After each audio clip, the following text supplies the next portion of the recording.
at that point, truthfully, if they told me that there will be a cure in hell, I'll go. You're talking about your mother, you know.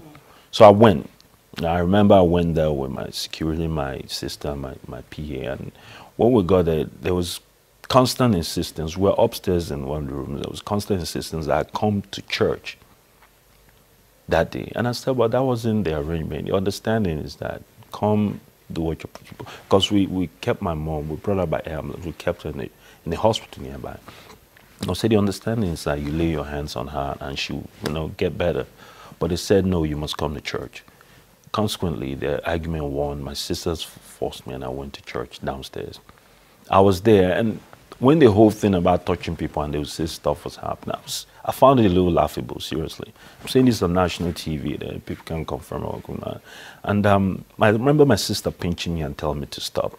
I said, come on, man, this charity, this is what we came here for. This no, let's move mommy out of here and keep looking for medical help. Then we're about to go to South Africa to this gentleman that was recommended to us, a specialist as well. The next thing, the gentleman in question passed, and I looked at him. I still had the same look of amusement on my face, and it touched me. Now, I can't explain what happened within that space of time.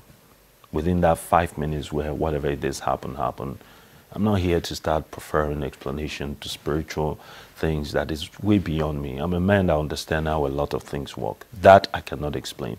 And nobody can suggest anything otherwise. Because personally, I know what happened, to me. But within that time, lacks explanation. They said I said stuff, I did stuff. I found that extremely embarrassing at that time. But even further down the line, the reason I felt extremely bitter about it was, at the end of the day, my mom didn't get healed. I still lost her, So I carried that. When people were saying all kinds of stuff about it, some people even suggested that I got paid to come through that charity. I thought that was the highest level of insult.